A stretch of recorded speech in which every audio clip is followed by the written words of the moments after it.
Benjamin Franklin Institute's President and CEO.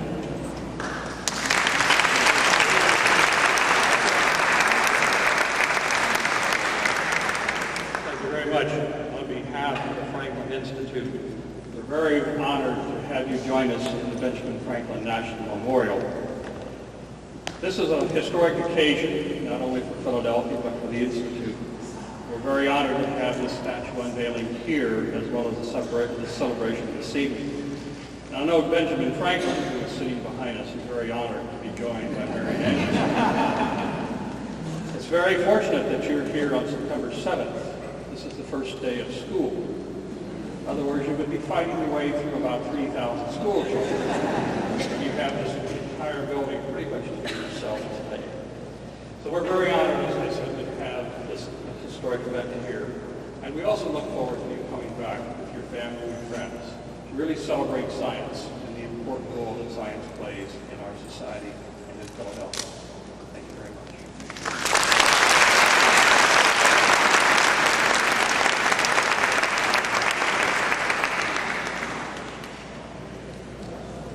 And now a musical selection from Schubert's Ave Ave Maria is Tracy Luck.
would like to address the crowd.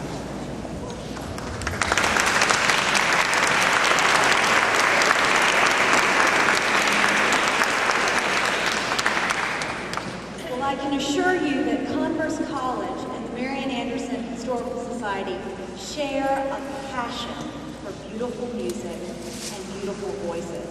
And I think it is incredible that Marian Anderson has brought a small liberal arts college in South Carolina together with an amazing historical society in Philadelphia through that passion.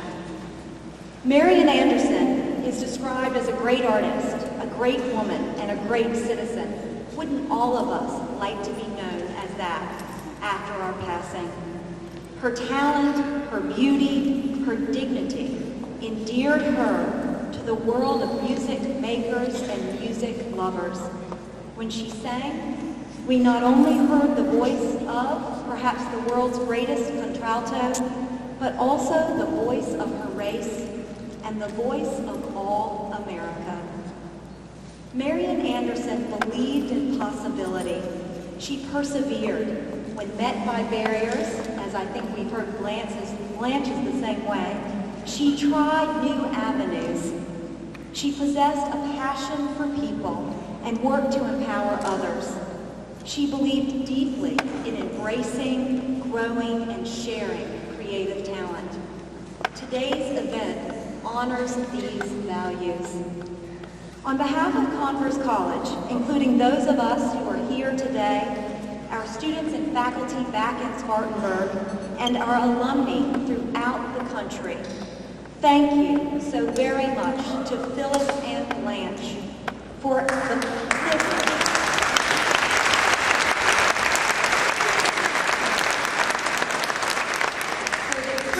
and the honor of participating in this momentous occasion. Your invitation has inspired new friendships between Philadelphia and Spartanburg, and our respective organizations have benefited from this creative partnership that promises transforming effects both here in the North and down south in South Carolina. Thank you. Meredith Bergman, as I look at this fabulous work of art, I am inspired by your mastery of subject and material. You have completed an extensive and intensive process of bringing this bronze being to life. I wonder, what questions and conversations did you have with Miss Anderson during these many months of creating? You have captured the spirit of the great contralto, the power of her presence, and the strength of her convictions. Soon, next week in fact, early next week, your fabulous sculpture will take up residence on the front campus of Converse College in Spartanburg, South Carolina. Thanks to the generosity of a single family, Marian Anderson will forever be a magnificent presence on our campus. She will inspire legions of young women to find their own unique voices, to discover and embrace their passions, and to become women of strength and substance, just like Marian Anderson. The statue is the fourth in a series of 5 works, figurative works, depicting prominent women in American history. These sculptures are permanently displayed throughout the campus. Marian Anderson will join poet Emily Dickinson, astronomer Mariah Mitchell, and artist Mary Cassatt, who have been installed since the project began in 2004. The Converse community will have its own welcoming and unveiling of Marian Anderson on September 11th and 12th, complete with a musical concert tribute to her life in song. We are honored to have this glorious sculpture, this inspirational woman in our community, as the only women's college with a comprehensive school of music and international acclaim for many of our faculty, students, and programs.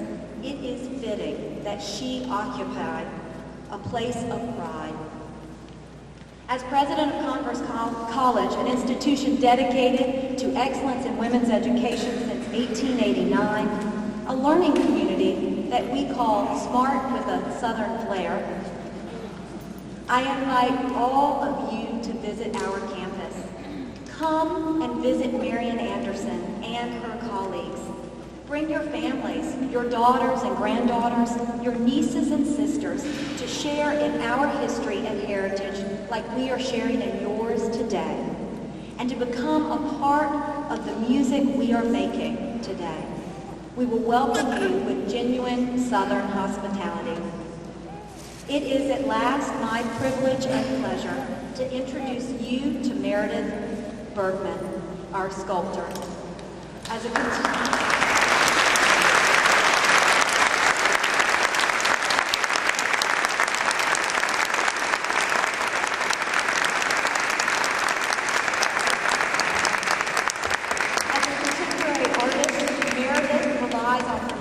history and art history, and her considerable talent as a figurative sculptor to forge links between the past and the present.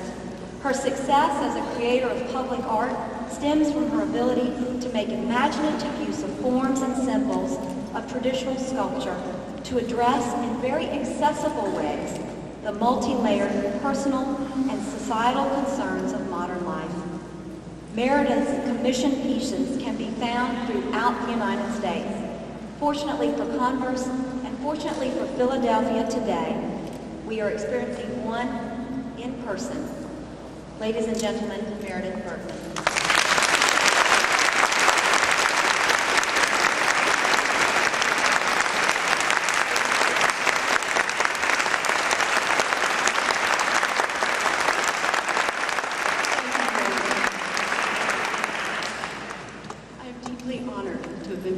By Converse College, a school actively engaged with questions of femininity and female achievement, to create a statue of Marian Anderson. And I'm delighted to see her standing in the presence of another statue of a great American from Philadelphia, Benjamin Franklin. Thank you especially to Phyllis and Blanchard Miles for making this event possible. Franklin said, "Humility makes great men twice honorable." And he might have been made as uncomfortable by his enormous marble likeness as I'm sure Miss Anderson would have been by what she called all this fuss. Her music was her message, but her life was so inspirational that she has become a symbol to many, many people. And so we defy her lovely modesty and celebrate her as a great American. For me, she represents foremost one essential liberty, the freedom we all deserve to claim any of the riches of human culture for our own, to study anything that we feel drawn to participate in any art form, to develop whatever artistic gift we have, no matter where we came from. Great people belong to all people. Marian Anderson mastered and enriched the classical tradition with her astonishing and unmistakable voice, as well as bringing to it the music created by her enslaved ancestors, music that kept their spirits alive in spite of great suffering. She made all songs spiritual and aspirational and accessible, and because she also achieved the highest levels of technique, education, and refinement, she made those qualities seem within the reach of all who heard her. She also represents for me an attitude towards evil that I admire deeply. She would not succumb to it or retreat from it. She would not be denied the audience she deserved, even if she had to cross the ocean to find it. Benjamin Franklin wrote, "Where liberty is, that is my country." When she returned to us a star, her defiance of stereotypes was so gracious and so focused on the undeniable rightness of her beautiful singing that she changed our country forever.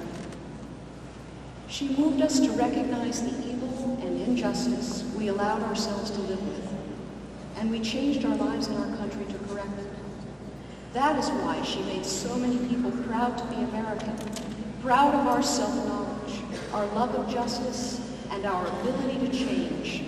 I think of Marian Anderson singing on the steps of the Lincoln Memorial often these days.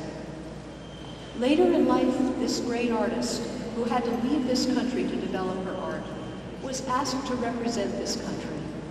Our government sent her all over the world as a goodwill ambassador, where she was honored and brought honor to America. It seems to me that she can be an ambassador again, from America to America, as we once again need to get to know ourselves as a nation. I have tried to sculpt a statue that conveys her dignity and her radiant energy, that shows her at an ideal time of her life but hints at her youth and age, and that portrays her singing, so that you may imagine her voice with its many moods and enormous range. Rather than evoke a regal, motionless beacon, as she sometimes appeared on stage, I have set every part of her body in motion, with spiraling and swirling rhythms, to urge the viewer to walk around her, which of course you can't do. Seeing and experiencing her over time, the way we experience music. I hope this work may work through time too, helping to extend her fame and drawing new listeners to seek through what is fast becoming our history, to find her transcendent voice. Thank you very much.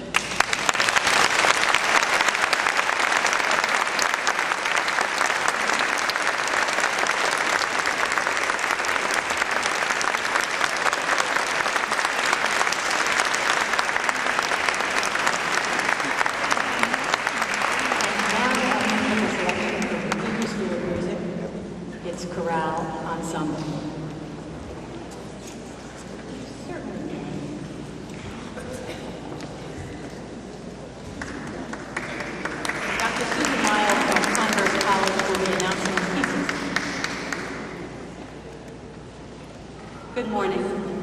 This is the Converse College Chamber Singers, and this morning we would like to share with you one of Miss Anderson's favorite spirituals, and also the title of her wonderful autobiography, My Lord, What a Morning.